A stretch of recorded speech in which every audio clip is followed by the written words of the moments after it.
आउ नाहंती कांटा लगाकार सेफाली को एक गीत सहित राताराति सुपरस्टार करा जायतिला। शुक्रवार विलंबित राति हृदघात मृत्यु होइछि। जदिओ से फिल्म दूर रे थिले या परे मध्य तांको ब्रांड मूल्य हाइतिला। इंडस्ट्री एक दुखद खबर सामना को आसीछि। मॉडल तथा अभिनेत्री शेफाली जेरीवाला देहांत होइछि। ताको मृत्यु संपर्क में अनेक गणमाध्यम रिपोर्ट दाबी करिछि। वायरल इंस्टाग्राम पोस्ट शेफाली मृत्यु संपर्क में सूचना मिली। शेफाली मुंबई अंधेरी लोखंडवाला अंचल रुथिले। हठात राति प्राय गोटाए बेले से छाती जंत्रणा अनुभव करते। स्वामी पराग त्यागी निकटस्थ एक हस्पिटाल को नहीं, जो डाक्तर चिकित्सा आरंभ करने पूर्व मृत्यु बोली घोषणा करते। तथापि अभिनेत्री मृत्यु को नहीं परिवार पक्षर कौन बृत्ति आसीना।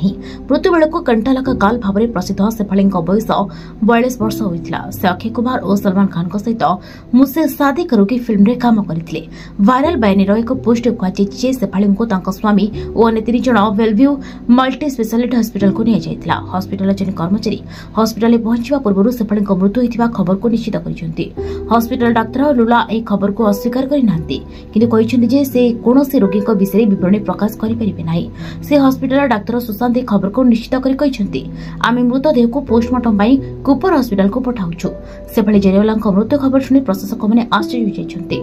शेफाली लोकप्रिय रियलिटी शो बिग बॉस 13 रे अंशग्रहण करथिले। से मृत्यु प्रशासक मध्य बहुत लोकप्रिय थे। शेफाली मृत्यु खबर पर स्वामी पराग को एक वीडियो सोशल मीडिया रे वायरल होछि, जेंते से एक कार रे बसिथिबार देखा जाउछि।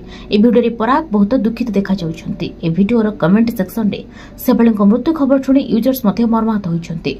यूजर्स अभिनेत्री मृत्यु रे दुख प्रकाश करिछन्ति।